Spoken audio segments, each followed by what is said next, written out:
हो गया, स्टार्ट हो गया ना, टाइमिंग चल रहा है। चलिए देखिए,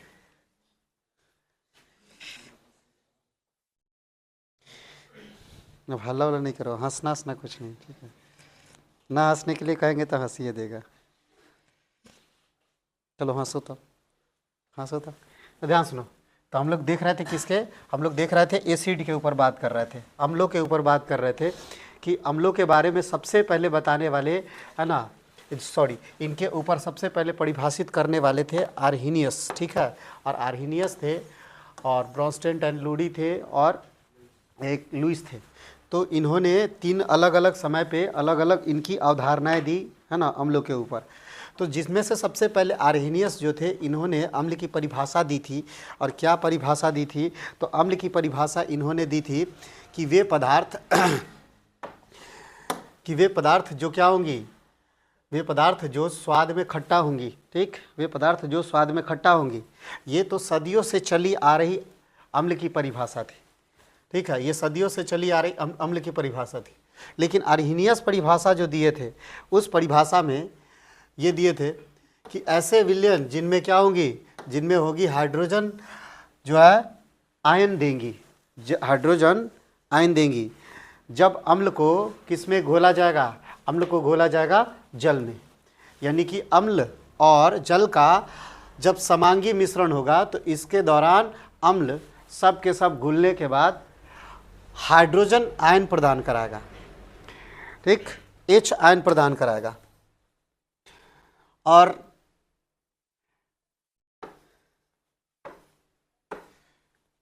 देखे थे क्या चीज़ की, जैसे कि एग्जाम्पल के लिए, जैसे HCl है, हाइड्रोक्लोरिक एसिड है। तो हाइड्रोक्लोरिक एसिड में देखा जाए तो हाइड्रोक्लोरिक एसिड जो है वो बनी किससे है, तो हाइड्रोक्लोरिक एसिड बनी हुई है H और Cl की, यानी कि हाइड्रोजन और क्लोरीन से। तो ये हाइड्रोजन क्लोराइड है। HCl को क्या बोलेंगे, हाइड्रोजन क्लोराइड। तो हाइड्रोजन क्लोराइड जो एसिड है, हाइड्रोक्लोरिक बोलेंगे इसको हम लोग, क्या बोलेंगे, हाइड्रोक्लोरिक, समझे। तो हाइड्रोक्लोरिक एसिड जल में घुलने के बाद हाइड्रोजन आयन देगा। चूँकि हाइड्रोजन की आउटर मोस्ट ऑर्बिट में यदि देखा जाए तो एक इलेक्ट्रॉन है, अपने इलेक्ट्रॉन को ये क्या करेगी, त्याग करेगी, जिनके कारण हाइड्रोजन के ऊपर प्लस चार्ज आएगा, क्लोरीन के ऊपर कौन सा चार्ज आएगा, माइनस चार्ज। क्या इतनी बातें क्लियर हुई, समझ में आ रहा है। चलिए अब देखिए, H2SO4 को देखा जाए तो H2SO4 को क्या बोलेंगे, सल्फ्यूरिक एसिड, ठीक है, क्या बोलेंगे हम इसको, सल्फ्यूरिक एसिड। और सल्फ्यूरिक एसिड को इसको फिर से यदि हम जल के साथ समांगी मिश्रण बनाएंगे, तो इसके दौरान क्या होगा, इसके दौरान ये यहाँ पे भी अब आप देखें तो यहाँ पे कितने हैं हाइड्रोजन, 2 हाइड्रोजन। अब ये दोनों हाइड्रोजन क्या करेंगी, अपने एक एक इलेक्ट्रॉन का त्याग करके दोनों के दोनों आयन के रूप में बदल जाएंगे। तो हम यहाँ देख रहे हैं कि एक हाइड्रोजन है और इसने एक इलेक्ट्रॉन को त्यागा और ये आयन के रूप में परिवर्तित हो गई। यहाँ पे भी आप देखें ध्यान से, तो ये भी हाइड्रोजन क्या कर रही है, अपने दोनों हाइड्रोजन जो है ये क्या कर रही है, दोनों इलेक्ट्रॉन को त्याग कर रही है। यदि आप नाइट्रिक एसिड को देखें तो ये भी इसी तरह से हो रही है ना, HNO3 नाइट्रिक एसिड। तो ये भी क्या की, हाइड्रोजन आयन में परिवर्तित हो गई, इलेक्ट्रॉन को त्याग करके। और NO3 की वैलेंसी कितनी है, -1, यानी कि इसको कितने इलेक्ट्रॉन की नीड है, एक इलेक्ट्रॉन की नीड है। इसीलिए इलेक्ट्रॉन अपना एक डोनेट करके H आयन में परिवर्तन हो गया। तो ये सबसे पहले बताने वाले थे आर्हीनियस कि क्या है, अम्ल वे है जो क्या करेगी,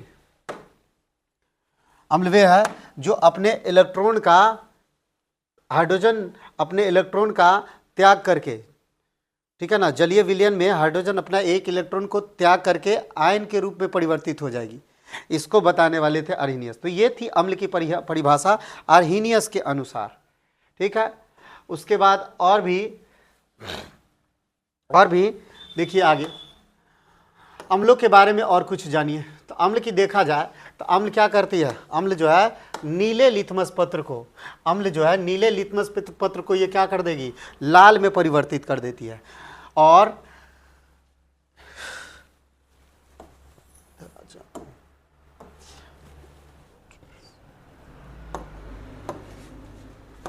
अम्ल क्या करेगी, तो अम्ल का जलीय विलयन, अम्ल का जलीय विलयन या फिर अम्ल।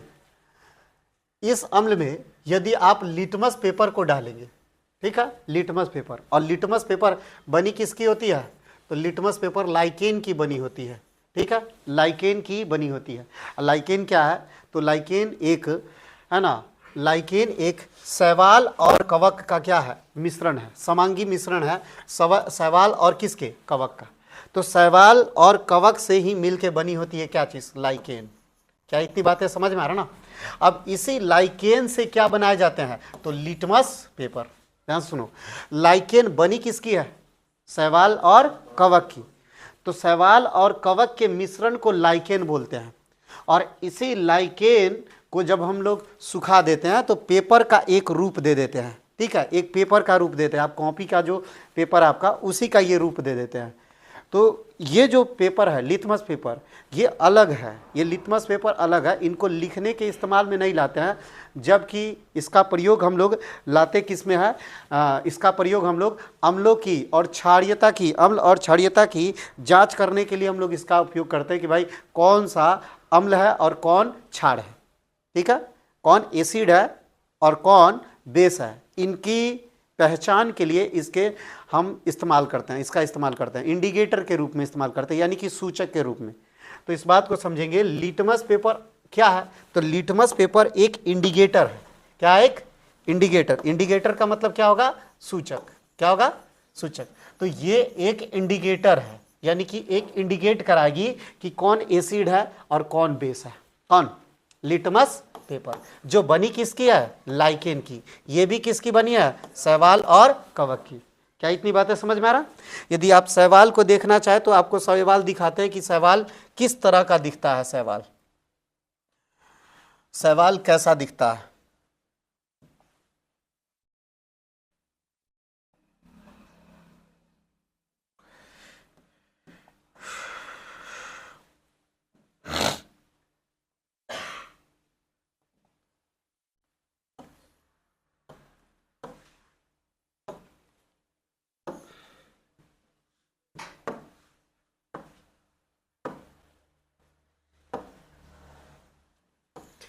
देख लीजिए, है ना, ये शैवाल है।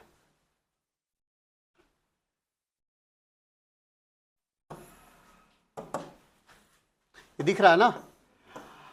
पानी में देखते हैं आप, ये जो हरे हरे जल का जमाव अत्यधिक दिनों तक हो जाती है, तो आप देखेंगे क्या चीज़ कि उस जल जमाव के दौरान ये पानी के रंग हरे हरे आपको दिखने लगते हैं।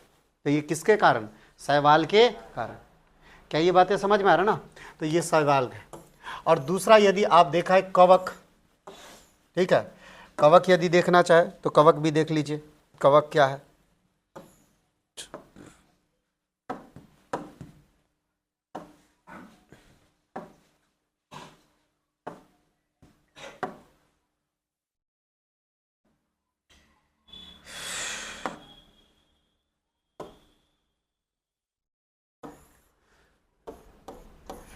ये कवक दिखाया नहीं।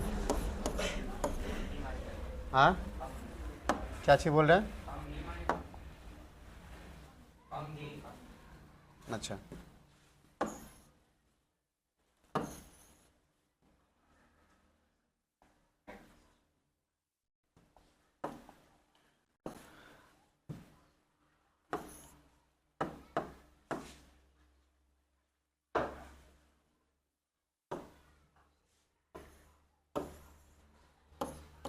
देख लीजिए, ये सभी कवक है। ये सभी क्या है, कवक है। अच्छा, मशरूम आप देखे होंगे तो मशरूम ऐसा भी होता है ना, मशरूम ऐसा भी होता है, और मशरूम आपको इस शेप में भी दिखते हैं, ठीक है। तो ये जो आप देख रहे हैं, जिसको आप गोबर छत्ता बोलते हैं, ठीक है ना, सड़ी गली पदार्थों पे उगते हैं, ये भी कवक है। ऐसे भी आप कवक देखे होंगे, ठीक है ना, ऐसे भी आप देखे होंगे।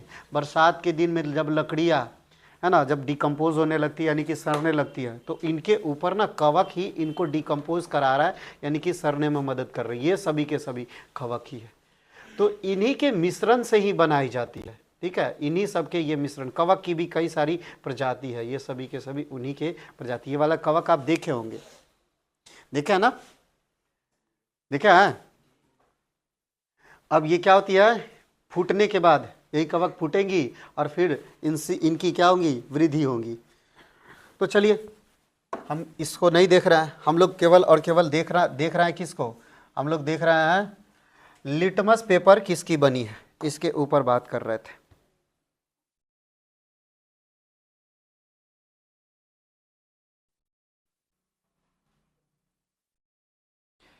अरे बड़ी दिक्कत है।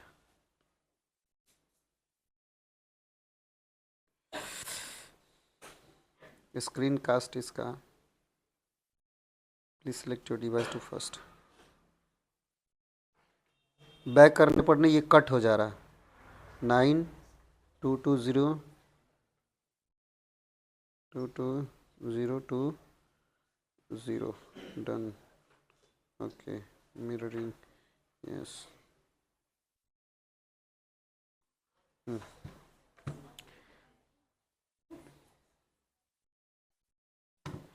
चलो ध्यान से सुनो, आवाज़ मत करो तुम लोग। तो देखिए, हमने देख लिया किसको, कवक, सॉरी, लिटमस पत्र बने किसके हैं, यानी कि लिटमस पेपर बने किसके हैं, इनके ऊपर हमने देख लिया बात। ठीक, और बातें समझिए, ठीक है। अच्छा, लिटमस पेपर कर क्या रही है, तो लिटमस पेपर कर क्या रही है, तो लिटमस पेपर एक इंडिकेट कराने का काम कर रहा है कि कौन एसिड है कौन बेस है।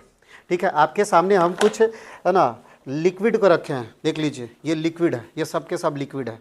अब इन लिक्विड को यदि आप ध्यान से देखें तो ये सारी की सारी लिक्विड आपको कलरलेस दिख रही है, ठीक है ना। ये सब के सब कैसे दिख रहे हैं, कलरलेस दिख रहे हैं। ये भी किस तरह से दिख रही हैं, कलरलेस, ये भी।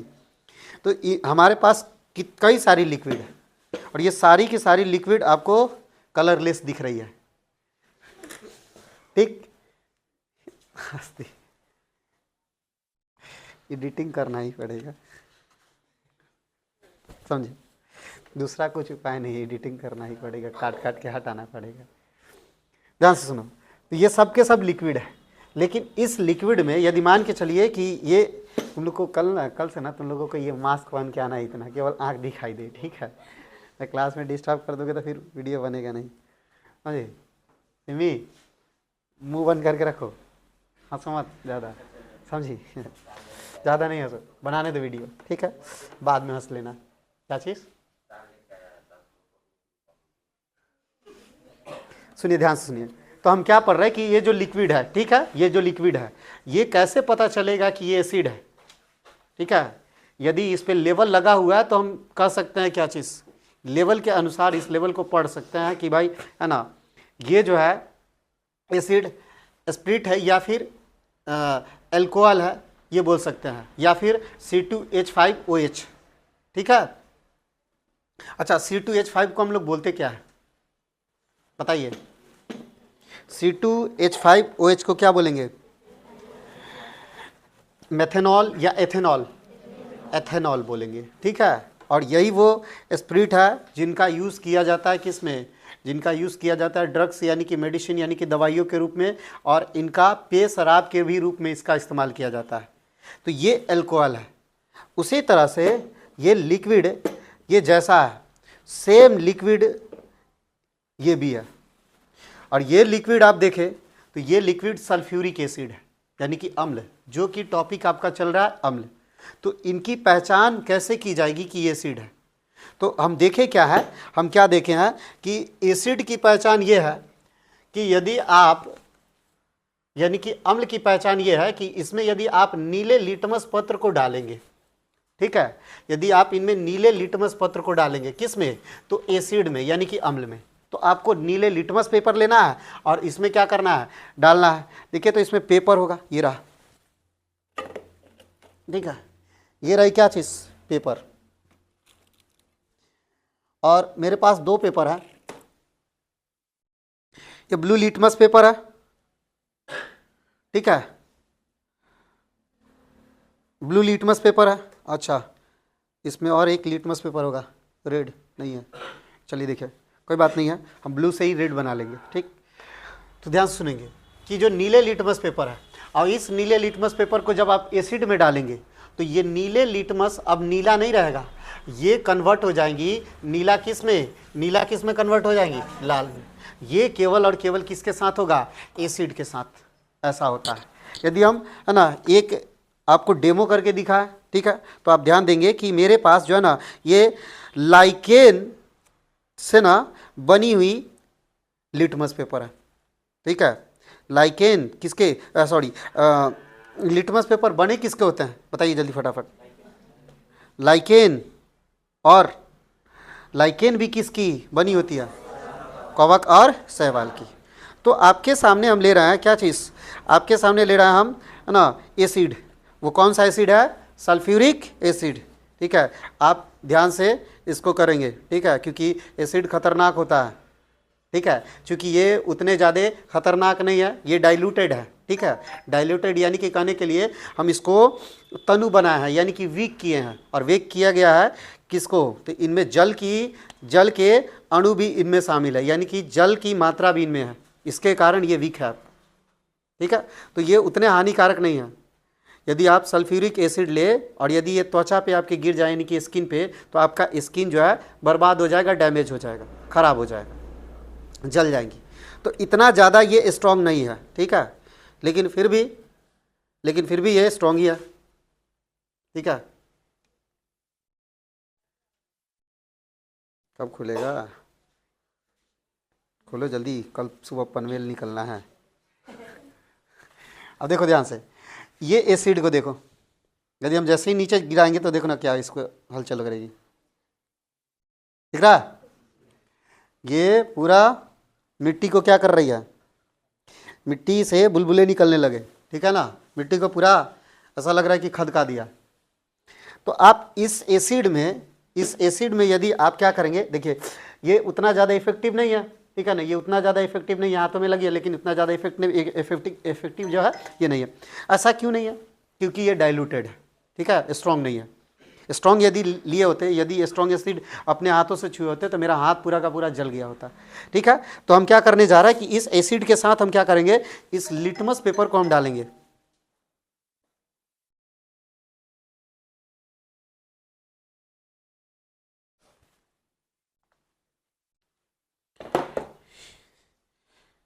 एसिड के, है ना, इस एसिड के साथ हम लिटमस पेपर डालेंगे। ये आपके सामने जो एसिड है वो कौन सा एसिड है, सल्फ्यूरिक अम्ल H2SO4 है, ठीक है, सल्फ्यूरिक एसिड है। अब इस सल्फ्यूरिक एसिड में देखिए इसका रंग आपको किस तरह से दिखाई दे रहा है, कैसा दिखाई दे रहा है, हल्का नीला दिखाई दे रहा है ना, ये किस रंग का दिखाई दे रहा है, हल्का नीला। और जैसे ही इस हल्के नीले को, ठीक है, हल्के नीले को हम इस एसिड में डालेंगे, अब ये कन्वर्ट हो जाएंगी किस में, रेड, यानी कि हल्के पिंक में कन्वर्ट हो गई, दिख रहा है। तो ये है क्या चीज़, ये कौन सा पेपर था, नीले लिटमस पेपर था। कौन सा लिटमस पेपर था, नीले। और नीला लिटमस पेपर किस में कन्वर्ट हो गया, नीला लिटमस पेपर किस में कन्वर्ट हो गया, लाल में। ये पूर्ण रूपेण तो लाल में कन्वर्ट नहीं हुई है, ठीक है, लेकिन फिर भी ये रेड में कन्वर्ट हो गई है। तो ये पहचान दिलाएगी, ये एक क्या है, ये लिटमस पेपर एक इंडिकेटर है, ये एक इंडिकेट करा रही है कि यदि इस नीले को एसिड में डालोगे तो ये रेड में कन्वर्ट हो जाएगी। यदि रेड में कन्वर्ट हुआ तो अब हम समझ जाएंगे ये क्या है, ये अम्ल है। लेकिन हम एक और लिटमस पेपर लेते हैं, ध्यान से देखो, हम एक और नीले लिटमस पेपर को ले रहे हैं, ठीक।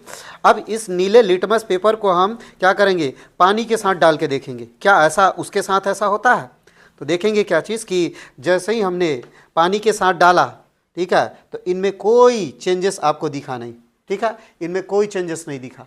बात समझ में आ रहा ना, तो इनमें कोई चेंजेस आपको नहीं दिखा। इसका मतलब क्या है, इसका मतलब ये एसिड नहीं। तो इसी तरह से ये इंडिकेटर इंडिकेट करवाएगा कि ये नीला लिटमस पेपर है, ठीक है ना, ये नीला लिटमस पेपर है जो कि एसिड में डालते ही किस में कन्वर्ट हो जाएगी, रेड में कन्वर्ट हो जाएगी, यानी कि इसका कलर चेंज हो जाएगा। तब हम समझ लेंगे कि ये एसिड है।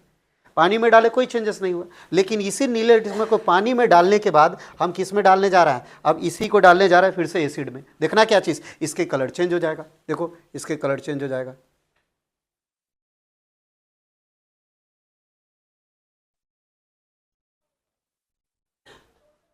देखो अगेन इसकी फिर से कलर क्या हुई, चेंज हुई ना, बात समझ में ना।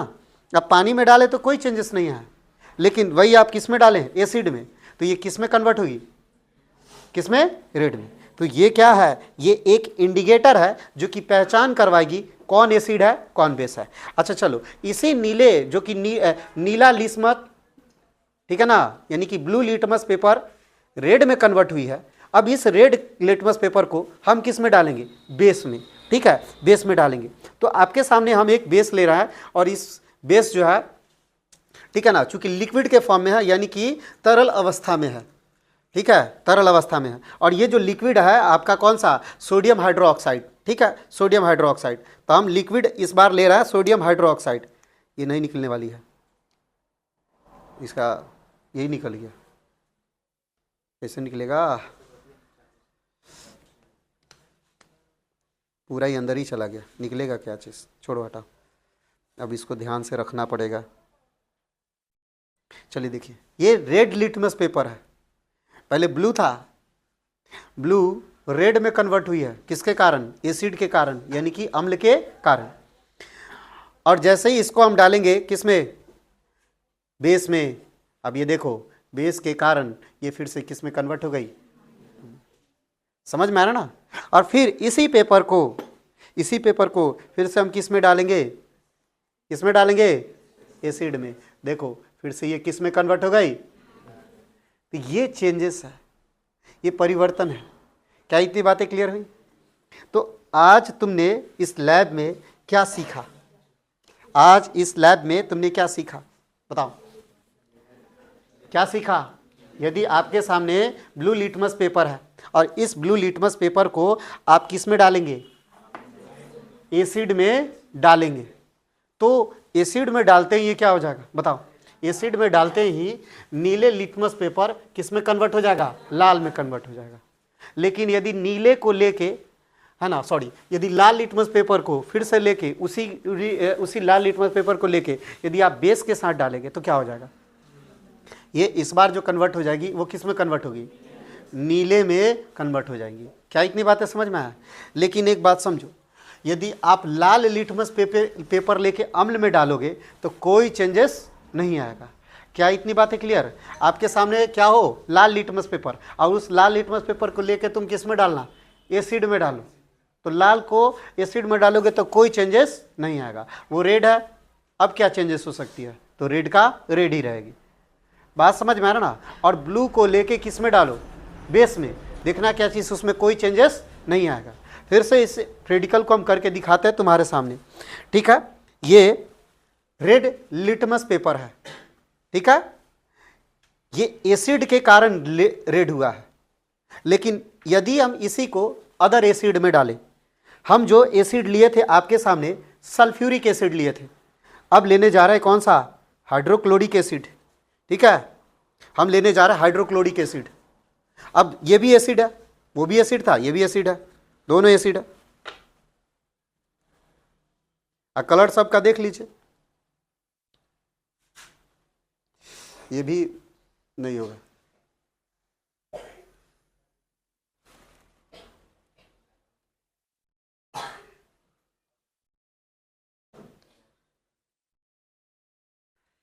नहीं खुल रहा,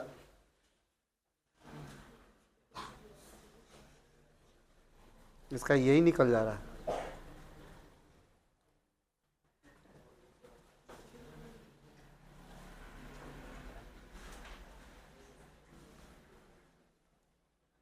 नीचे ही चाल छोड़ दे, जाने दो नीचे का, जा अंदर की तरफ। ध्यान से देखिए, रेड लिटमस पेपर को फिर से हम एसिड में डाल रहे हैं, क्या होगा देखिए,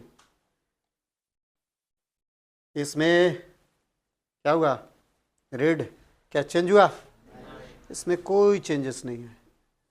समझ में आना।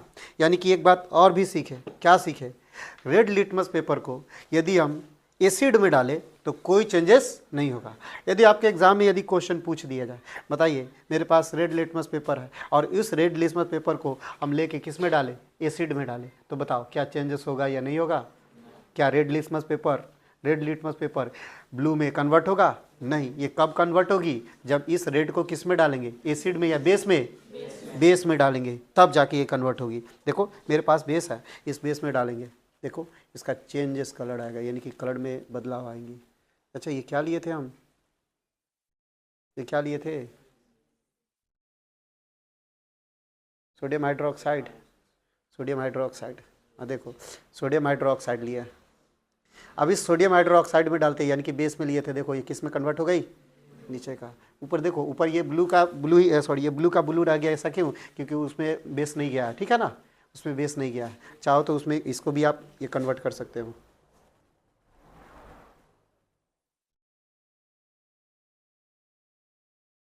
ये पूरा डूबेगी ना, तो इसको पूरा डालोगे तो ये पूरा कन्वर्ट हो जाएगा।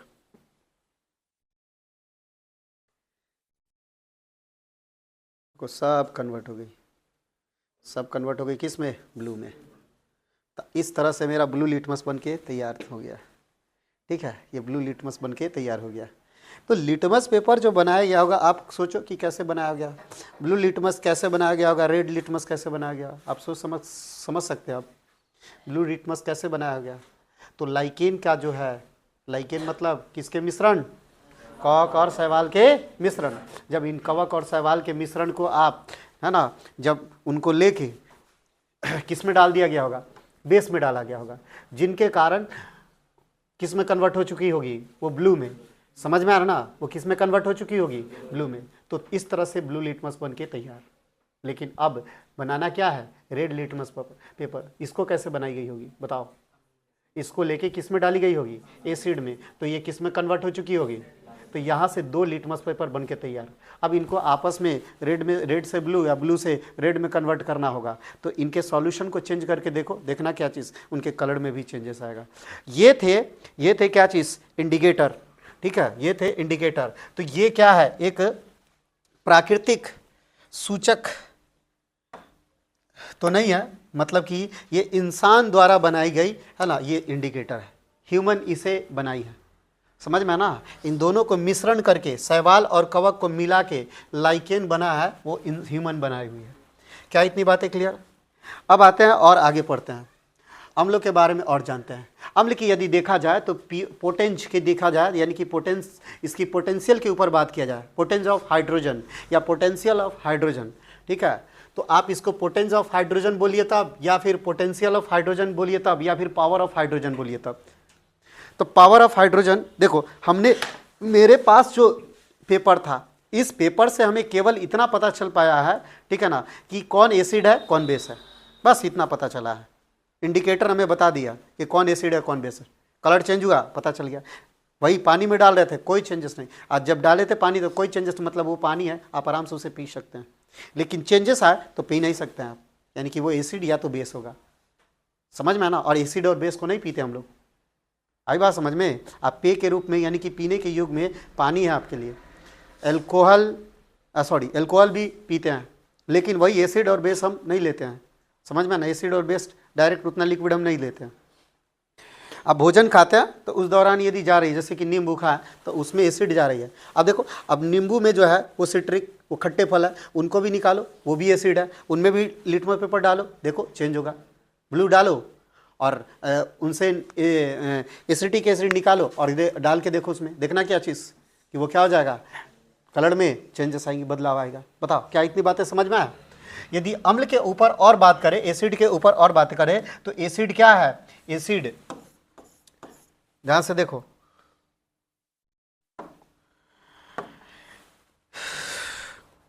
एसिड के ऊपर और बात करें तो एसिड का पोटेंस के ऊपर बात करते हैं, यानी कि पोटेंशियल ऑफ हाइड्रोजन के ऊपर बात करते हैं। तो ये लिटमस पेपर हमें बस इंडिकेट करके बताया कौन एसिड है कौन बेस है, इतना बताया, लेकिन हमें ये नहीं बताया कि कौन ज़्यादा स्ट्रांग है कौन ज़्यादा वीक है। नहीं समझा, बस लिटमस पेपर हमें क्या बताया कि कौन एसिड है कौन बेस है। क्या ये स्ट्रांगनेस को बताया, नहीं, ये स्ट्रांगनेस को नहीं बताया। तो इसकी स्ट्रांगनेस कैसे पता किया जाएगा, तो इसकी स्ट्रांगनेस पता किया जाएगा, है ना, पीएच स्केल से, ठीक है ना। किससे पता किया जाएगा, पीएच स्केल से। आप टेस्ट करके ये नहीं बता सकते हैं, ठीक है, इस बात को समझो, आप टेस्ट करके ये नहीं बता सकते हैं कौन ज़्यादा स्ट्रांग है कौन ज़्यादा वीक है। आप ब्लू लिटमस पेपर डाल के ये नहीं पता कर सकते हैं कि ये एसिड कितना स्ट्रांग है, या फिर रेड लिटमस पेपर डाल के ये नहीं पता कर सकते हैं कि ये कितना वीक है, बेस कितना वीक है या स्ट्रांग है, ये नहीं पता कर सकते हैं। तो लिटमस पेपर नहीं बताएगा आपको कि ये स्ट्रांग है या वीक है। कौन बताएगा? पीएच स्केल बताएगा। तो पीएच स्केल ही हम लोग किसके लिए यूज लाते हैं, इसका यूज किस में करते हैं, है ना, पोटेंस ऑफ हाइड्रोजन को पता करने के लिए, कि हाइड्रोजन की पोटेंशियल को पता करने के लिए हम लोग पीएच स्केल का यूज करते हैं। बताओ क्या इतनी बातें समझ में है ना? यदि मान के चलो मेरे पास स्केल है, ठीक है ना, पीएच स्केल, ठीक है, देखिए पीएच स्केल आपको दिखाते हैं, पीएच स्केल आपको दिखाते हैं, है ना, कि पीएच स्केल दिखता कैसा है। यदि हम फिर से दिखाएंगे तो फिर से ये पीछे चला जाएगा, फिर से पेयर करना पड़ेगा। चलो फिर भी दिखाते हैं पीएच स्केल।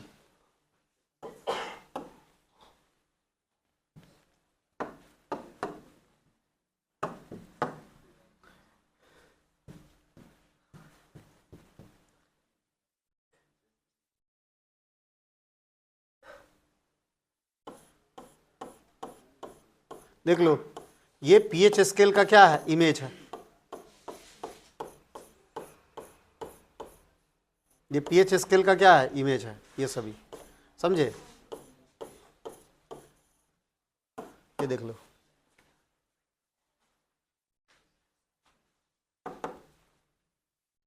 ये पीएच स्केल के इमेज है, समझ में आया? ये पीएच स्केल के क्या है, इमेज है। और ये पीएच स्केल में हमें कैसे पता चलेगा, ये पीएच स्केल से हमें कैसे पता चलेगा कि कौन एसिड कितना स्ट्रांग है, कौन बेस कितना स्ट्रांग है। तो किसी की भी स्ट्रांगनेस पता करने के लिए ना हम लोग पीएच स्केल का यूज करते हैं, कि भाई पीएच स्केल किस तरह से इंडिकेट कराएगी और किस तरह से बता रही है कि ये एसिड कितना स्ट्रांग है या बेस वीक है। तो चलिए अब जो है ना फिर से इसको पेयर करना पड़ेगा, जोड़ना पड़ेगा। हमको फाइल दूसरा में रखना चाहिए था, एक मोबाइल खाली है ना,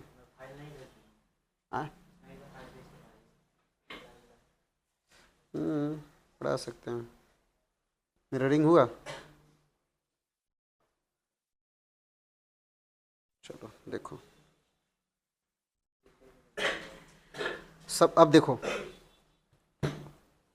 पोटेंस के ऊपर बात करें, पोटेंशियल के ऊपर बात करें, तो अम्लों की पीएच यानी कि पोटेंशियल ऑफ हाइड्रोजन ये बताएगा कि उसकी यदि पीएच वैल्यू यानी कि पीएच स्केल पे यदि आपको रीडिंग 7 दिखा रहा है, ठीक है, 7 दिखा रहा, ना ही तो 7 दिखाया तो समझ लो कि ना ही वो एसिड का नेचर है और ना ही उसमें बेस का नेचर है, ठीक है, ना ही वो एसिड का नेचर है उस सॉल्यूशन में और ना ही वो बेस का नेचर है। हमारे सामने 3 तरह के सॉल्यूशन थे, ठीक है ना, 3 तरह के हमने विलयन लिया था। एक तो वाटर लिया था, ठीक है, केवल और केवल वाटर, वो सॉल्यूशन नहीं था, केवल वाटर लिए थे। उसके बाद हमने लिया था किसको, एसिड और वाटर को एक साथ मिलाया था और एसिड और बेस को एक साथ मिलाया था, और 3 सॉल्यूशन आपके सामने था, ठीक है ना, 3 लिक्विड लिए थे। एक तो लिए थे एसिड और वाटर का सॉल्यूशन, और एक लिए थे बेस और वाटर का सॉल्यूशन, और तीसरा वाटर। तो आपने देखा क्या चीज़ कि लिटमस पेपर वाटर में डाल रहे थे, कोई चेंजेस नहीं आ रहा था, जल में डालते कोई परिवर्तन नहीं आ रही थी, कोई चेंजेस नहीं है। तो उसकी जो पीएच वैल्यू होगी, ठीक है, उसकी जो पीएच वैल्यू होगी वो कितना होगा, तो इसकी जो पीएच वैल्यू होगा वो कितना होगा, बताइए जल्दी फटाफट। तो इसकी पीएच वैल्यू कितनी होगी, 7। क्या इतनी बातें समझ में आया ना? लेकिन यदि कोई बेस होता तो इसकी पीएच वैल्यू 7 से क्या होता, ज़्यादा, और यदि कोई एसिड होगा तो उसकी पीएच वैल्यू 7 से क्या होगा, कम। मतलब पोटेंज ऑफ हाइड्रोजन बताने का काम करेगा ये स्केल रीडिंग करके ये बताएगा कि किसकी पोटेंज कितना है, 7 से कम है या 7 से ज़्यादा है। 7 से कम हुई तो क्या होगा, वो एसिडिक नेचर का होगा, और ये 7 से ज़्यादा होगा तो किस नेचर का होगा, बेसिक नेचर का, यानी कि क्षारीय प्रकृति के होंगे। और एक होगा कौन सा, अम्लीय प्रकृति। और यदि 7 होता है तो ना ही अम्लीयता और ना ही क्षारीयता, उन दोनों की बीच की उभयनिष्ठ क्या मानी जाएगी, कड़ी, ठीक है ना। जहां से क्या हो रही है, जहां से एसिड के नेचर बढ़ने वाले हैं, जहां से बेस के नेचर क्या होने वाले हैं, बढ़ने वाले। तो 7 क्या है, न्यूट्रल, ना ही वो एसिड है ना ही वो क्या है, बेस है, उनमें दोनों की कैरेक्टर नहीं मिल रही है। बताओ क्या इतनी बातें समझ में आया ना। तो मिट्टी की जो पीएच वैल्यू है, यदि आप देखें तो यदि फसल उत्पादन के लिए, ठीक है ना, फसल की वृद्धि विकास के लिए, एक फसल बढ़िया से हो पाए, ग्रोथमेंट उनका बढ़िया से हो पाए, यदि कोई जलीय जीव है मछली, तो वो भी उनकी विकास बढ़िया से हो पाए, वो जिंदा रहे, इसके लिए उनके जल का पीएच वैल्यू 7 के बराबर होना चाहिए। क्या आप एसिड पी के जिंदा रह सकते हैं? नहीं। क्या आप बेस लेके आप जिंदा रह सकते हैं? नहीं। दोनों नहीं, मतलब कि आप बेस नहीं लेते हैं, ना ही आप एसिड लेते हैं, दोनों ही लिक्विड फॉर्म में आप नहीं ले रहे हैं, मतलब कि ज़्यादा अपर्याप्त मात्रा जितनी है उससे यदि आप ज़्यादा लेंगे तो आपकी मृत्यु हो जाएगी, डेथ हो जाएगी, आप जिंदा नहीं रहने वाले। तो इसलिए आपको जो है ना क्या चाहिए, आपको ऐसा सॉल्यूशन चाहिए जिसकी पीएच वैल्यू 7 होना चाहिए, ठीक है। तो इसलिए आप लिक्विड लेते हैं, जो वो क्या लेते हैं, वाटर लेते हैं, इसकी पीएच वैल्यू कितनी है, 7। तो जिस तरह से आप जिंदा है लिक्विड को लेके जिसकी पीएच वैल्यू 7 है, उसी तरह से प्लांट को भी, एनिमल को भी क्या चाहिए, लिक्विड चाहिए, ऐसा जिनकी पीएच वैल्यू क्या होना चाहिए, 7। इसलिए प्लांट को जल की आवश्यकता पड़ती है, और ये जो जल चाहिए उनकी पीएच वैल्यू कितना होना चाहिए, 7 होना चाहिए। बताओ क्या इतनी बातें क्लियर हुई, समझ में आई सबको। तो आप इस बात को समझेंगे कि मिट्टी की जो पीएच वैल्यू है, फसलों की मिट्टी की जो पीएच वैल्यू है, उसकी पीएच वैल्यू कितनी होनी चाहिए, 7, है ना। इसीलिए किसान जो है क्या करते हैं, अपनी मिट्टी की गुणवत्ता चेक करने के लिए, यानी कि मिट्टी की गुणवत्ता अच्छी है या खराब है, इनके लिए वो क्या करते हैं, मिट्टी की टेस्टिंग करते हैं, मिट्टी को टेस्टिंग करते हैं। और किस तरह से, तो इसी तरह से प्रक्रिया होती है मिट्टी को चेक करने का, ठीक है। लैब में उनको चेक किया जाएगा और इस मिट्टी का सॉल्यूशन बनाया जाएगा, जलीय विलयन लिया जाएगा, और इस जलीय विलयन में यदि उनके पीएच स्केल को डाला जाएगा, पीएच स्केल को डालते ही या फिर पीएच स्केल पे डालते ही पीएच स्केल उसे रीड करके दिखाएगा, ठीक है ना। ये पोटेंशियल ऑफ हाइड्रोजन जो है, ये जो स्केल जो हाइड्रोजन की पोटेंशियल को नापेगी, ये बता देगी कि कितनी हाइड्रोजन की पोटेंशियल 7 से कम है या 7 से ज़्यादा है। यदि 7 से कम है तो एसिडिक, यानी कि खेत में अम्लीयता की मात्रा क्या हो चुकी है, बढ़ चुकी है, और यदि 7 से ज़्यादा है तो खेत में क्षारीयता की मात्रा क्या हो चुकी है, बढ़ चुकी है। आई बात समझ में, खेत की क्षारीयता की मात्रा बढ़ गई है। तो इसी के अगेंस्ट जैसे अम्लीयता बढ़ेगा तो हम लोग खेत में उस अम्लीयता को नष्ट करने के लिए कुछ खेत में क्षारीय पदार्थ को मिलाते हैं, ताकि खेत की अम्लीयता जो बढ़ी हुई है वो फिर से क्या हो जाए, घट जाए। और यदि क्षारीयता बढ़ेगी तो फिर से कम करना होगा, इस बार अम्लीयता को मिला के। तो ये क्या है, ये एक प्रोसेस है खेत की अम्लीयता और क्षारीयता को खत्म करने का। तो इस बात को समझे। और यदि आगे देखें तो ध्यान से देखिएगा, हमने पोटेंस ऑफ हाइड्रोजन के ऊपर बात किया, उसके बाद अम्लों के कुछ उदाहरणों के ऊपर बात करते हैं। अम्लों के कुछ उदाहरण देखिए, एसिड के कुछ एग्जाम्पल है, ठीक है। एसिड के कुछ एग्जाम्पल, पीएच मतलब समझे ना, पीएच का मतलब क्या होगा, पोटेंस ऑफ हाइड्रोजन। ये एक स्केल है जो बताएगी क्या चीज़, कि कौन कितना ज़्यादा स्ट्रांग है। यदि 7 से कम क्या हो सकता है, 6, 7 से कम 6 होगा, 6 से कम कौन होगा, 5। तो जितने ज़्यादा कम होते चला जाए उसकी एसिडिक नेचर उतने ही ज़्यादा क्या होते चला जाएगा, 1 हो जाएगा, ठीक है। हमारे पेट की जो पीएच वैल्यू है कितने हैं, 1.5, और पेट में जो है वो एसिड, वो कौन सा है, हाइड्रोक्लोरिक एसिड। तो आपके स्टमक में, ठीक है, जो आपके स्टमक में जिस जूस का स्रावन होता है उसको कौन सा जूस बोलते हैं, जल्दी बताइए, जठर रस कहते हैं। इसे निकालने का काम कौन करती है, जठर ग्रंथियां निकालने का काम करती है। समझ में आना। अब इस बात को समझे आगे कि अम्ल की कुछ उदाहरण है, ठीक है ना, कुछ एग्जाम्पल। हमने 2-4 अम्ल देखा, क्या और भी ऐसे एसिड है, तो हाँ और भी एसिड है। जैसे कि एसिड के ऊपर बात करें तो कौन है, हाइड्रोक्लोरिक एसिड, ठीक है, हाइड्रोक्लोरिक एसिड। और हाइड्रोक्लोरिक एसिड के बाद आप देखें तो क्या है, सल्फ्यूरिक एसिड। हाइड्रोक्लोरिक एसिड कहाँ मिलेंगी बताइए, आपके पेट में क्या पाई जाती है, हाइड्रोक्लोरिक एसिड पाई जाती है। समझ में आ रहा ना। उसके बाद यदि हम बात करें सल्फ्यूरिक एसिड, तो सल्फ्यूरिक एसिड किस में मिलेगी बताइए, आपके जो इन्वर्टर के जो बैटरी है उसमें क्या है, सल्फ्यूरिक एसिड। इसको बैटरी अम्ल भी कहा जाता है, इस बात को आपसे पूछा जाएगा एग्जाम में। बताइए बैटरी अम्ल कौन सा है, जठर अम्ल कौन सा है, हाइड्रोक्लोरिक। आई बात समझ में? तो ये दोनों के दोनों एग्जाम्पल आपको क्या करना पड़ेगा, बताना पड़ेगा। बताओ क्या इतनी बातें क्लियर हुई? चलिए अब और अम्लों के उदाहरण के ऊपर बात कर लेते हैं। ठीक है, अम्लों के उदाहरण की और बात कर लेते हैं। जैसे कि देखिए क्या है, नाइट्रिक एसिड। ठीक है, ये भी नाइट्रिक एसिड क्या है, आपके एसिड है। ठीक है, ये भी एसिड है, ये भी एक एसिड है। नाइट्रिक एसिड को क्या बोलेंगे, HNO3। ठीक है, HNO3 मीन्स क्या चीज़, नाइट्रिक एसिड। ठीक है, प्रबल अम्ल है। Nitric acid, hydrochloric acid, sulphuric acid, ये सब के सब प्रबल एसिड है। अभी हम बात करेंगे कौन ज़्यादा, कौन स्ट्रॉन्ग एसिड है, कौन वीक एसिड है, इन दोनों के ऊपर बात करेंगे। ध्यान से देखें। अब दूसरा है क्या चीज़, मैलिक एसिड। समझ में आ रहा है कौन है, मैलिक एसिड। अच्छा बताइए मैलिक एसिड किस में मिलेगी, बताइए मैलिक एसिड किस में मिलेंगे? आपका केमिस्ट्री का जो बुक है उसमें देखिएगा, मैलिक एसिड मिलेंगे किस में, आम में। किस में मिलेंगे, आम में, है ना, इसी में ना मिलेंगे। किस में मिलते हैं, किताब खोल के देखो, किताब खोल के देखिए।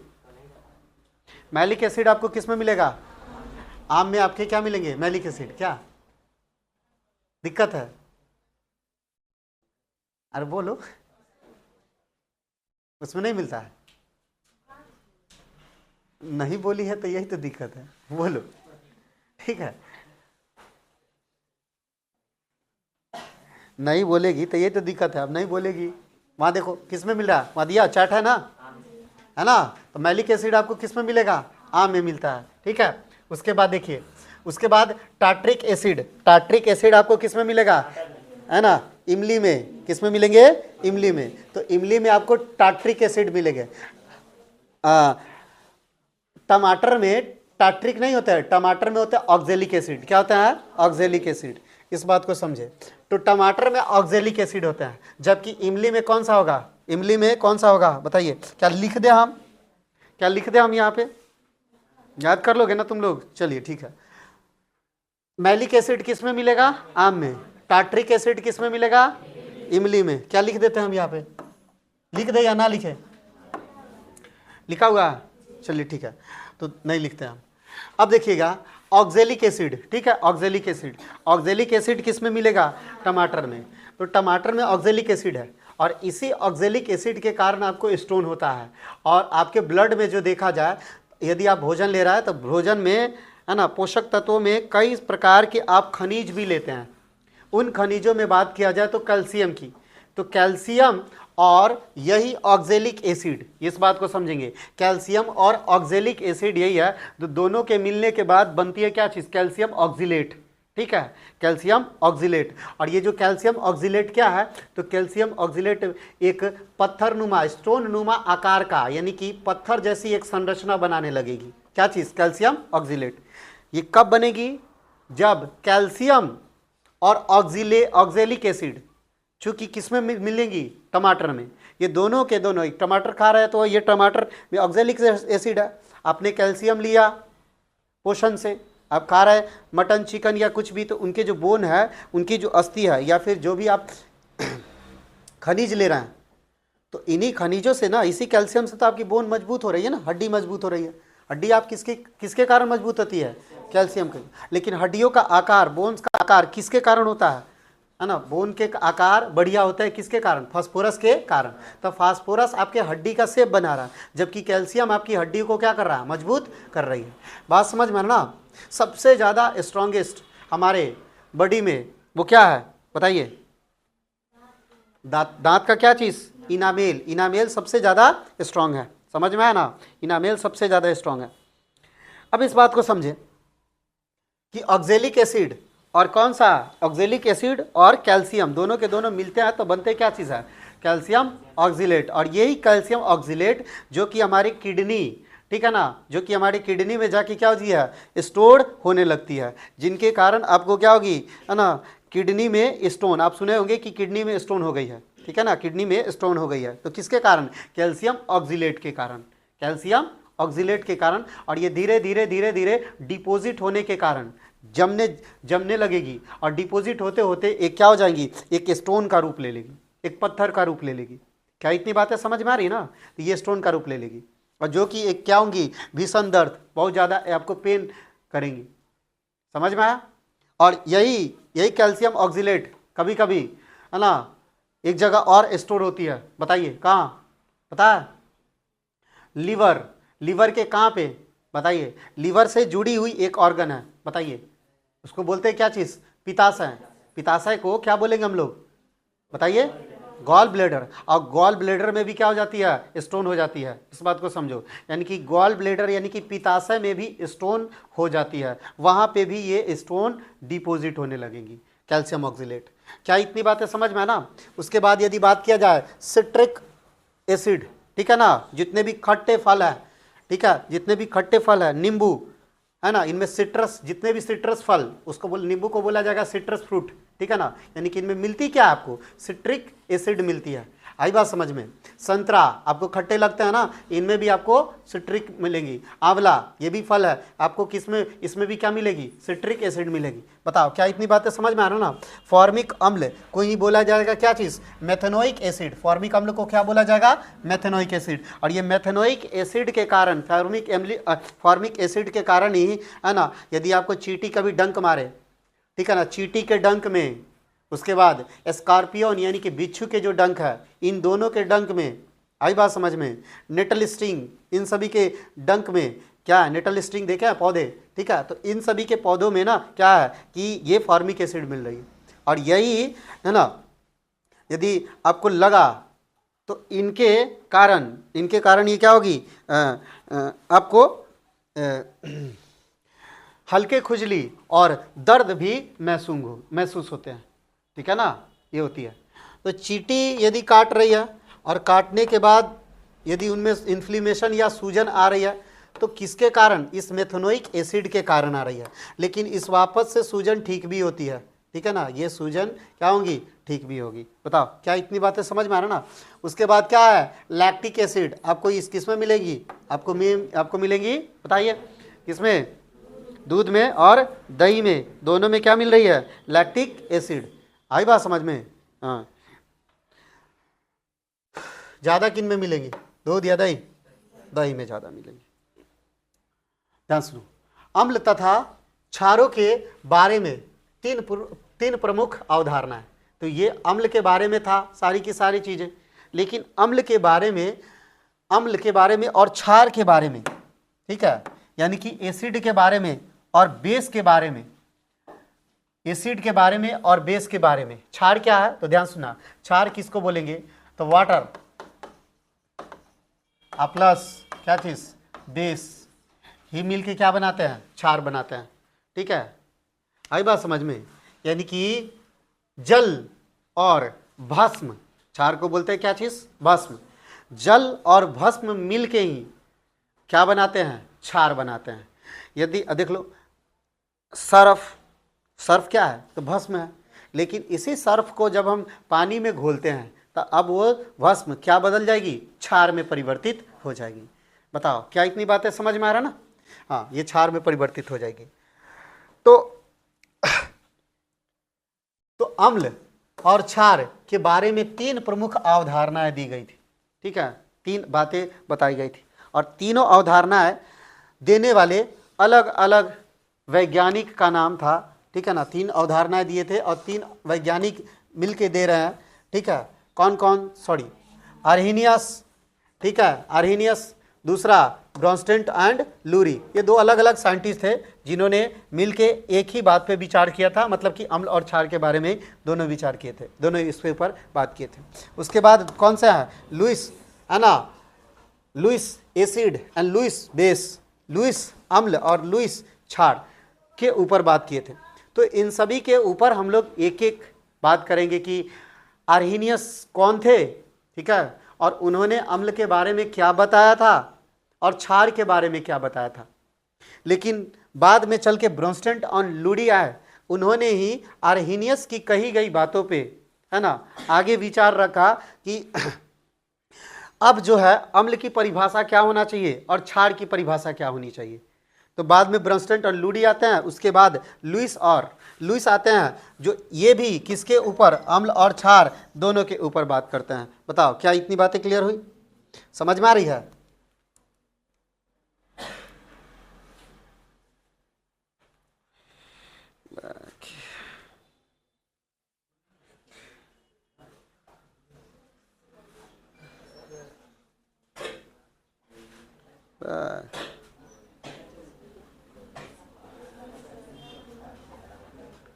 ये मोबाइल ना महाविकार है, इसके फंक्शन इतना दे रखा है ना,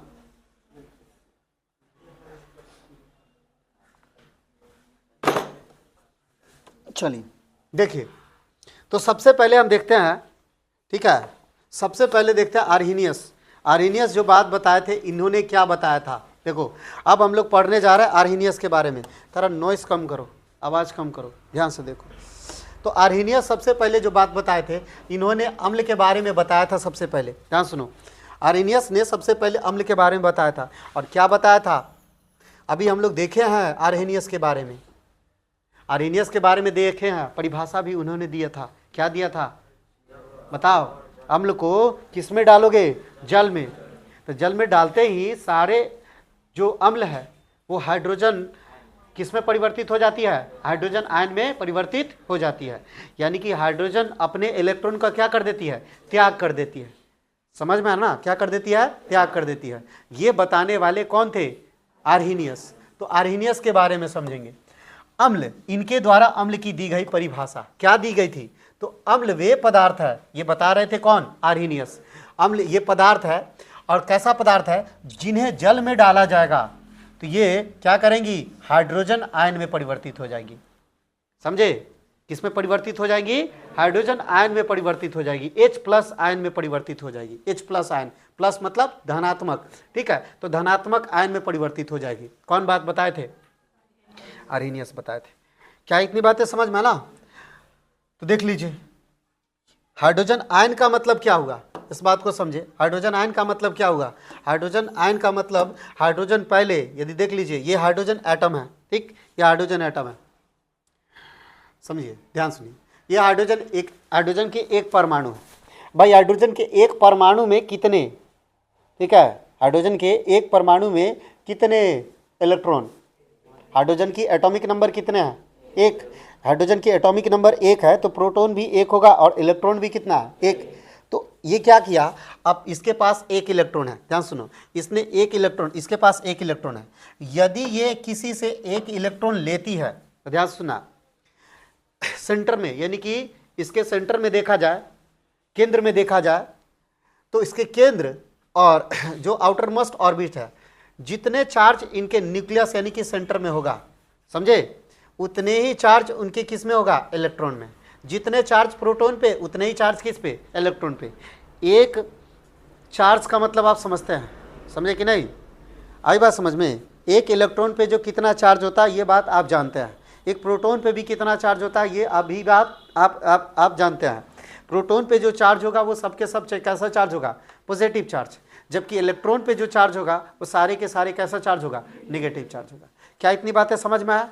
तो जैसे ही ये अपने इलेक्ट्रॉन को क्या करती है, जैसे ही अपने ये इलेक्ट्रॉन से, जैसे ही अभी किसी से इलेक्ट्रॉन ली तो ये किस में कन्वर्ट हो जाएगी, बताइए, ये किस में कन्वर्ट हो जाएगी, यानी कि हाइड्रोजन कन्वर्ट हो जाएगा किस में, H- आयन में। किस में कन्वर्ट हो जाएगा, H- आयन में। समझ में आया, ये किस में कन्वर्ट होगी, H- आयन में। लेकिन यदि ये किसी से क्या करती है, इलेक्ट्रॉन लेती है, तब इलेक्ट्रॉन लेगी तब, क्योंकि इलेक्ट्रॉन का आना, इसका मतलब समझ में आ रहा ना, कौन सा चार्ज आना, नेगेटिव चार्ज आना, क्योंकि इलेक्ट्रॉन पे नेगेटिव चार्ज है, आई बात समझ में। और किसी से इलेक्ट्रॉन आ रही है हाइड्रोजन के ऊपर, इसका मतलब उनके ऊपर कौन सा चार्ज आ रहा है, कौन सा चार्ज बताइए, नेगेटिव चार्ज आ रहा है, इसीलिए इसके ऊपर नेगेटिव चार्ज आएगा। पहले इसके ऊपर कोई चार्ज नहीं था, जितने प्रोटॉन थे उतने ही क्या चीज़ था, इलेक्ट्रॉन। और जितने इसके प्रोटॉन एक है, और एक प्रोटॉन यानी कि कितने कूलम बताइए, एक प्रोटॉन के ऊपर कितने कूलम चार्ज, 1.6 × 10⁻, क्या चीज़, -19 कूलम। कौन सा चार्ज, पॉजिटिव चार्ज, कौन सा चार्ज, पॉजिटिव चार्ज। तो 1 प्रोटॉन पे यदि देखा जाए तो धनात्मक चार्ज होगा 1.6 × 10⁻⁻19 कूलम, इसके पॉजिटिव चार्ज है। जबकि एक इलेक्ट्रॉन पे देखा जाए वो कितने, तो 1.6 × 10⁻⁻19 कूलम, ये भी सेम चार्ज है। लेकिन ये चार्ज दोनों के दोनों है ना अपोजिट है, एक माइनस में है तो दूसरा किस में है, प्लस में है। आई बात समझ में, जिनके कारण इनको यदि टोटल किया जाएगा, सम ऑफ चार्ज किया जाएगा, बताइए सम ऑफ चार्ज कितने हैं, तो पॉजिटिव और नेगेटिव नंबर, जैसे कि पॉजिटिव 2 और नेगेटिव -2, टोटल कंप्लीट यदि देखा जाएगा टोटल, ठीक है, तो टोटल आपको कितना मिला 0। उसी तरह से यहाँ पे भी तो सेम है, +2 -2 जिस तरह से सेम है, उसी तरह से प्लस 1.6 इंटू 10⁻19 कूलम, और उसी तरह से -1.6 इंटू 10⁻19 कूलम, ये भी क्या है, पॉजिटिव और नेगेटिव चार्ज है, सेम उसी की तरह। और इन दोनों का टोटल वैल्यू फिर से कितना होने वाला है, इन दोनों का टोटल वैल्यू फिर से कितने वाला होने वाला है, बताइए, टोटल इसका वैल्यू होने वाला है 0। मतलब हम बोलेंगे कि इस पर कोई कूलम चार्ज नहीं है, या यूँ कहेंगे कि इसके कितने कूलम चार्ज है, 0 कूलम चार्ज है। आई बात समझ में, चूंकि चार्ज को खोजने वाले कूलम थे, और इसीलिए है ना चार्ज को कूलम से नापा जाता उनके सम्मान में, ठीक है, चूंकि कूलम खोजी किए थे उन्हीं के सम्मान में चार्ज का यूनिट जो है वो क्या है, कूलम है।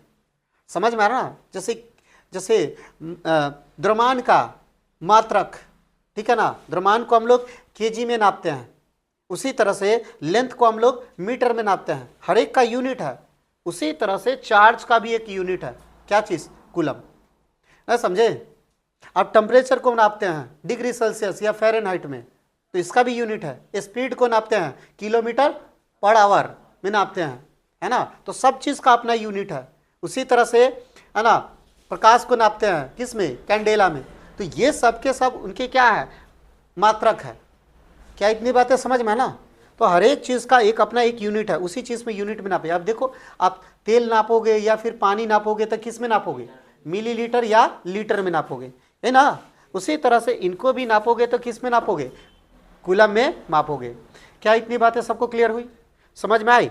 तो यदि इलेक्ट्रॉन के ऊपर हाइड्रोजन यदि एक इलेक्ट्रॉन लेता है, एक इलेक्ट्रॉन यानी कि समझ रहे ना, एक इलेक्ट्रॉन यानी कि कितने चार्ज बताइए, 1.6 इंटू 10⁻19 कूलम नेगेटिव चार्ज आ गया। इसीलिए इलेक्ट्रॉन का आना, इसलिए हाइड्रोजन के ऊपर कौन सा चार्ज आ गया है, नेगेटिव चार्ज आ गया, हाइड्रोजन नेगेटिव चार्ज हो गया। जबकि उसके ऊपर यदि हाइड्रोजन इसके उल्टा यदि क्या करे, इसके उल्टा यदि हाइड्रोजन क्या करे, इसके उल्टा यदि हाइड्रोजन अपना इलेक्ट्रॉन को दे दे तो कौन सा चार्ज हो जाएगा बताइए। इसके उल्टा यदि देखा जाए, हाइड्रोजन यदि एक इलेक्ट्रॉन का क्या करती है, त्यागती है, क्या करती है, त्यागती है, यानी कि डोनेट करती है। जैसे ही वो डोनेट करेगी तो इनके ऊपर जो चार्ज आएगा वो कौन सा चार्ज आएगा, पॉजिटिव चार्ज आएगा। बताओ क्या इतनी बातें समझ में आना। इलेक्ट्रॉन का आना मतलब माइनस चार्ज आना, इसीलिए उस पर माइनस चार्ज है। इलेक्ट्रॉन का चला जाना मतलब नेगेटिव चार्ज चला गया, भाई नेगेटिव चार्ज चला गया, इसका मतलब उसके पास अभी कौन सा चार्ज है, पॉजिटिव चार्ज है। तो समझ में आना ना, हाइड्रोजन के ऊपर नेगेटिव चार्ज भी आ रही है और हाइड्रोजन के ऊपर पॉजिटिव चार्ज आ रही है। तो आर्हेनियस क्या बताए थे, आर्हेनियस क्या बताए थे, आर्हेनियस क्या बताए थे, जलीय विलयन में हाइड्रोजन क्या करेगा, इलेक्ट्रॉन को देगा या इलेक्ट्रॉन को लेगा, क्या बताए थे।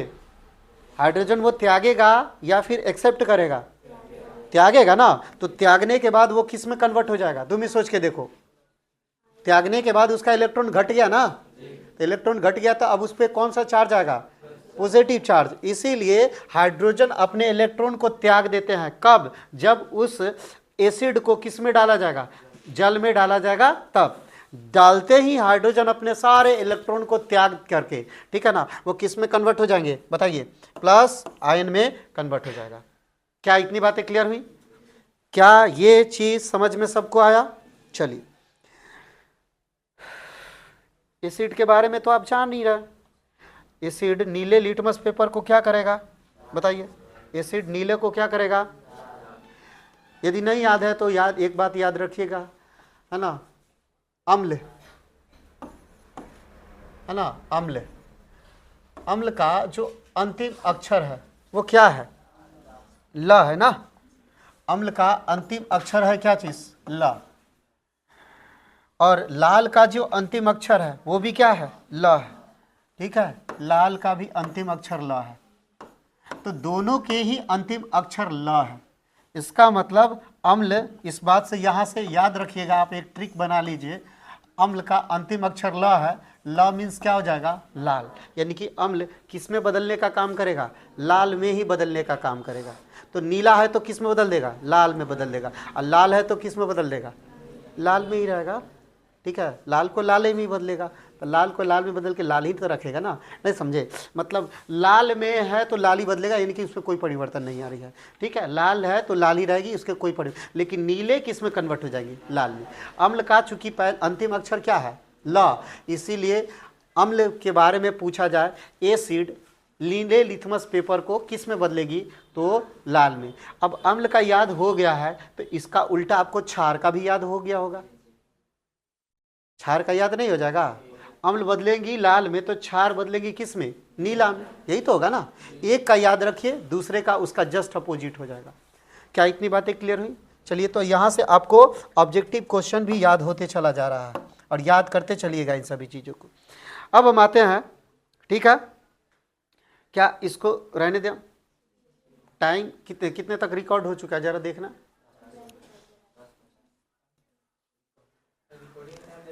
इसको देखना ही है, नहीं आ रहा है, नहीं दिख रहा है, पॉज कर दूं, रोक दूं,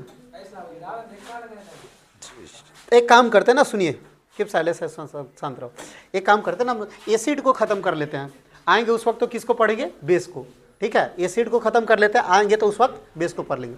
तो एसिड के एग्जाम्पल को जान लेते हैं, ठीक है, उसके बाद आर्हीनियस ही बताए थे, स्ट्रॉन्ग एसिड, वीक एसिड, अभी एसिड पूरा खत्म नहीं हुआ, पढ़ना है, अभी एसिड पढ़ेंगे, फिर बेस पढ़ेंगे, फिर उसके स्ट्रॉन्गनेस और वीकनेस के ऊपर बात करेंगे, ठीक है। तो ध्यान से सुनिए, एग्जाम्पल के ऊपर देखा जाए, हमने जितने भी बात बोला उन सभी के एग्जाम्पल के ऊपर बात किया जाए कि भाई एसिड आर्हेनियस बोले थे कि एसिड कौन है, आर्हेनियस ये बात बताए थे कि हाइड्रोजन क्या करेगी, इलेक्ट्रॉन को त्याग दे देगी, यानी कि डोनेट कर देगी, और डोनेट करेगी तो वो पॉजिटिव चार्ज आएगा, नेगेटिव चार्ज आएगा, बताओ कौन सा चार्ज आएगा, पॉजिटिव।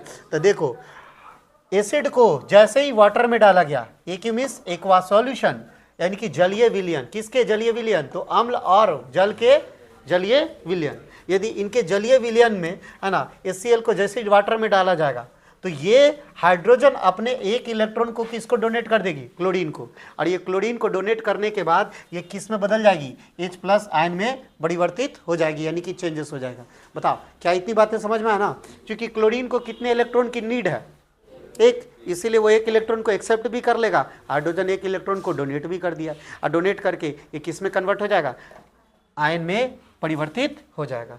बताइए क्या ये बातें समझ में आए ना।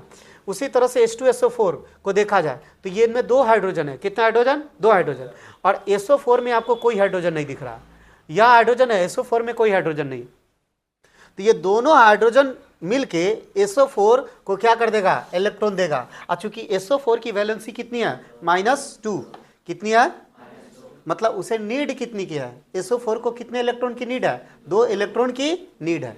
क्या इतनी बातें समझ में ना, तो SO4 को 2 इलेक्ट्रॉन की नीड है, इसीलिए अपना ये 2 इलेक्ट्रॉन किसको दे देगा, SO4 को, और दोनों देने के बाद इनमें देख लीजिए 2 हाइड्रोजन है, कितने हाइड्रोजन, 2 हाइड्रोजन, एक हाइड्रोजन है H और दूसरा भी H है, और यहाँ SO4, ठीक, और इसको 2 इलेक्ट्रॉन की नीड है, इसीलिए अपना 1 इलेक्ट्रॉन देगा, जिनके कारण एक्स्ट्रा इसके आ गया, और 1 इलेक्ट्रॉन ये भी दे देगा, तो 2 इसके इलेक्ट्रॉन आ गए, मतलब SO4 पे कितने इलेक्ट्रॉन आ गए, तो -2, ठीक है, इनके ऊपर कितने चार्ज, -2, आई बात समझ में।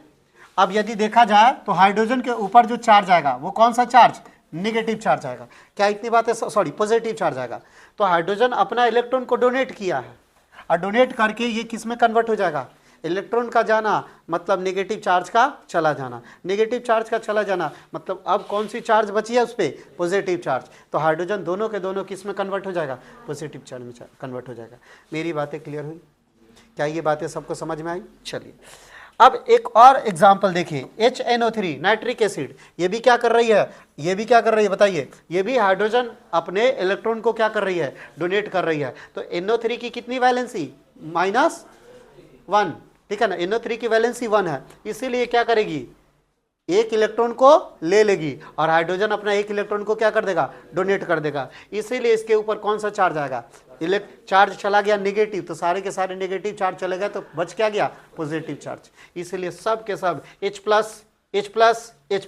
और यही बताए थे कौन, आर्हीनियस, यानी कि आर्हीनियस बताए थे क्या चीज, अम्ल की परिभाषा उन्होंने दिया था। एसिड की परिभाषा, एसिड वो है जो अम्ल में, जल में डालते ही सारे इलेक्ट्रॉन डोनेट करके हाइड्रोजन किस में कन्वर्ट हो जाएगा, प्लस आयन में कन्वर्ट हो जाएगा। किस में कन्वर्ट हो जाएगा, प्लस आयन।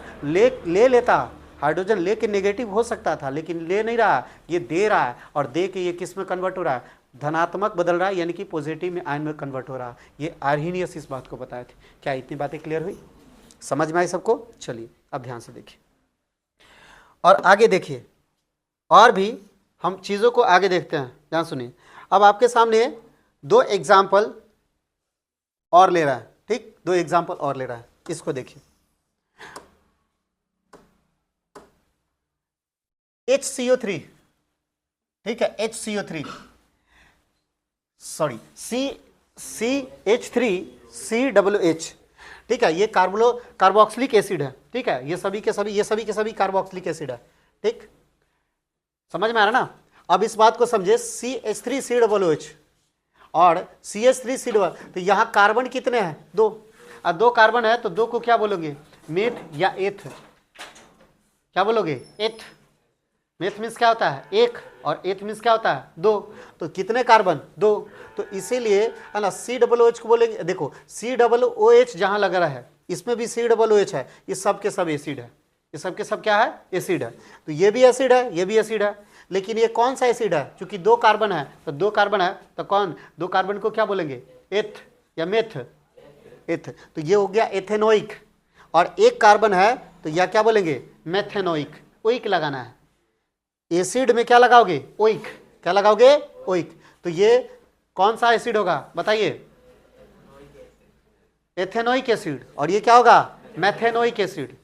और यदि 3 रहता तो क्या लगाते, 3 को बोलते हैं मेथ, एथ, और क्या बोलते हैं, प्रोप, मेथ, समझे, 1 को बोलेंगे मेथ, 2 को बोलेंगे एथ, 3 को बोलेंगे प्रोप, तो ये क्या हो जाएगा, प्रोपेनोइक। 4 को क्या बोलेंगे, ब्यूट, ब्यूट बोलते हैं ना, तो क्या हो जाएगा, ब्यूटेनोइक। 5 को बोलेंगे पेंट, तो क्या हो जाएगा, पेंटेनोइक। समझ में ना, ये सभी चीजें हैं। तो ध्यान से देखेंगे कि ये क्या है, कि ये भी एसिड है, और इसको भी किस में डाला गया, एसिड, जल में। जैसे ही जल में डालोगे तो ये भी क्या करेगी, ये अपने हाइड्रोजन, देखो इसके पास कितने हाइड्रोजन, 3 यहाँ पे है, 3 यहाँ पे, और 1 यहाँ पे, कितने हुए, 4 हाइड्रोजन है। कितने हाइड्रोजन, 4। तो 4 हाइड्रोजन तो नहीं, जबकि 1 हाइड्रोजन, इसके 1 हाइड्रोजन अपने इलेक्ट्रॉन को क्या कर देगी, त्याग दे देगी। क्या कर देगी, त्याग देगी। अब त्याग करके वो किस में बदल जाएगी, H+ आयन में कन्वर्ट हो जाएगी। नहीं समझे? तो ये हाइड्रोजन अपने इलेक्ट्रॉन को त्याग दिया, और दे के किसको दे दिया, तो इसको दे दिया। ये जो ग्रुप आपको दिख रहा है, ये जो ग्रुप CH3COO को दे दिया, तो CH3COO इसको इलेक्ट्रॉन को दे दिया, मतलब इसको कितनी की नीड थी, 1 की, और वो कौन दे दिया, हाइड्रोजन दे दिया। अब यहाँ एक बात समझो, यहीं पे आर्हीनियस स्ट्रांगनेस और वीकनेस की बात करते हैं कि स्ट्रांग एसिड कौन है, वीक एसिड कौन है। मेरी बातें ध्यान से सुनना जरा, यहाँ पे आपको स्ट्रांग एसिड, वीक एसिड यहीं पे समझ आएगी कि स्ट्रांग एसिड, फिर बाद में हम बात करेंगे स्ट्रांग एसिड, वीक एसिड के ऊपर। तो देखना यहाँ पे 4 हाइड्रोजन है, 3 और 1 4 हाइड्रोजन, लेकिन चारों हाइड्रोजन अपने इलेक्ट्रॉन को नहीं त्याग रहे। नहीं समझे, नहीं समझे? यहां पे जो इलेक्ट्रॉन का डोनेट कर रहा वो कौन कर रहा, 1 ही हाइड्रोजन या चारों हाइड्रोजन? 1 ही हाइड्रोजन अपने इलेक्ट्रॉन को डोनेट किया। क्या ये भी हाइड्रोजन अपने इलेक्ट्रॉन को डोनेट किया? नहीं, 1 किया है इसलिए 1 निगेटिव आए हैं। यदि 4 किए होते तो कितने नेगेटिव आते, 4। तो क्या चारों इलेक्ट्रॉन डोनेट कर रहा? नहीं। कितने हाइड्रोजन डोनेट किया? 1। तो हम क्या कहेंगे, ध्यान से सुनना, हम ये कहेंगे कि जब हम पानी में, इस बात को समझो, जब हम पानी में क्या डालते हैं, जब हम पानी में यदि किसी एसिड को क्या करते हैं, डालते हैं, तो क्या होता है, ये एसिड डालते ही इनमें जो हाइड्रोजन है वो अपने इलेक्ट्रॉन को क्या करने लगती है, डोनेट करने लगती है। नहीं समझा? क्या करने लगेगी, डोनेट करने लगेगी। यदि वो डोनेट कर रही है तो समझ लो कि सारे के सारे हाइड्रोजन यदि इलेक्ट्रॉन डोनेट करे तो वो एसिड को, है ना, उसको हम बोलेंगे एसिड। आर्हीनियस के अनुसार जो हाइड्रोजन अपने इलेक्ट्रॉन को डोनेट करे, समझ में आना, जो हाइड्रोजन अपने, जो एसिड ध्यान सुनना, ये भी एसिड है, इसमें जो हाइड्रोजन है इलेक्ट्रॉन को डोनेट किया, इसमें भी हाइड्रोजन है, इसने भी इलेक्ट्रॉन को डोनेट किया, ये भी हाइड्रोजन है, इसने भी मतलब ये सब के सब एसिड का नेचर होता है कि इलेक्ट्रॉन को क्या करना, डोनेट करना। कौन? एसिड में जो हाइड्रोजन है वही इलेक्ट्रॉन को क्या करेगी, डोनेट करेगी। नहीं समझे? क्या ये बातें सबको समझ में आ रही है? क्या समझे हैं जरा एक बार बताएं। एसिड में जो हाइड्रोजन है वही इलेक्ट्रॉन को डोनेट करेगा। हालांकि एसिड में अलग और भी कंपोनेंट है, एसिड में और भी कंपोनेंट है ना, NO3 नाइट्रोजन है, ऑक्सीजन है, हाइड्रोजन है, तीन कंपोनेंट है। तो क्या नाइट्रोजन इलेक्ट्रॉन को डोनेट कर रहा है? नहीं। क्या हाइड्रोजन डोनेट, ऑक्सीजन डोनेट कर रहा है? नहीं। क्या हाइड्रोजन कर रहा है? हाँ, हाइड्रोजन कर रहा है। समझ में है ना? क्या इसमें हाइड्रोजन डोनेट किया? हाँ। क्या कार्बन डोनेट किया? नहीं। क्या ऑक्सीजन डोनेट किया इलेक्ट्रॉन को? नहीं। तो हम कहेंगे कौन डोनेट किया? हाइड्रोजन। अब बताओ क्या इनमें सभी हाइड्रोजन डोनेट कर रहा है? तो हाँ, इनमें एक ही हाइड्रोजन था, सब के सब डोनेट कर दिया, एक ही हाइड्रोजन थे, सब के सब अपना एक ही, इसके पास एक हाइड्रोजन मतलब उसके पास एक ही इलेक्ट्रॉन होगा, तो एक इलेक्ट्रॉन डोनेट किया। इसके पास 4 हाइड्रोजन है, मतलब 4 इलेक्ट्रॉन डोनेट करना चाहिए था, लेकिन कितने डोनेट किया है? मतलब ये कंजूस है। मतलब ये कंजूस यानी कि कहने का मतलब, कंजूस कहने का मतलब क्या चीज़? 4 हाइड्रोजन इलेक्ट्रॉन को नहीं दिया, एक हाइड्रोजन ही दिए, बाद बाकी तीनों के तीनों हाइड्रोजन बोला क्या चीज़ कि हम इलेक्ट्रॉन को डोनेट नहीं करेंगे। नहीं समझे? क्या इतनी बातें क्लियर हुई? तो आर्हेनियस यहीं पे स्ट्रॉन्ग बोलते हैं कि भाई ये सब के सब ऐसा एसिड है, ध्यान से सुनना, ये सब के सब ऐसा एसिड है जिनमें से एक ही हाइड्रोजन इलेक्ट्रॉन को डोनेट कर रहा है, एक ही हाइड्रोजन इलेक्ट्रॉन को डोनेट कर रहा है, बाद बाकी 3 हाइड्रोजन भी इलेक्ट्रॉन को डोनेट करना चाहिए, लेकिन ये नहीं किया। इसका मतलब क्या है? ये इनमें इतनी स्ट्रेंथ नहीं है, ये उतने ज़्यादा ये स्ट्रांग नहीं है कि सबको इलेक्ट्रॉन को डोनेट कर सके। मैं समझा? क्या तुम में इतनी क्षमता है कि तुम अपने पूरे धन किसी को दान दे दो? नहीं। समझे कि नहीं? तो आप स्ट्रांग नहीं है। यदि आप में इतनी क्षमता है कि नहीं आप अपनी संपूर्ण जीवन या पूरे है ना संपत्ति अपने किसी को दान, इसका मतलब आपके जैसा शक्तिशाली इंसान कोई नहीं है। तो उसी तरह से है ना यहाँ पे भी बात किया गया, ध्यान से सुनेंगे, यहाँ पे भी बात करेंगे, ठीक है, यहाँ पे भी बात करेंगे क्या?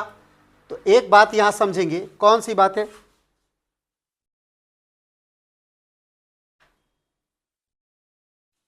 अरे जूम इन होना,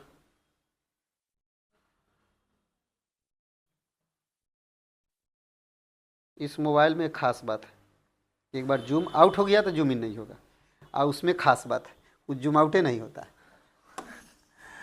दोनों की अपनी अपनी नेचर है, ठीक है, ध्यान सुनो। तो आपके सामने हम एसिड लिए हैं, देखो, अरे काहे नहीं हो रहा है भैया, नेटवर्क एरर दिखा रहा, इसलिए नहीं हो रहा। अच्छा ये है, सुनो, यहां जो दिख रहा आपको, ये तीनों दिख रही है, ठीक है,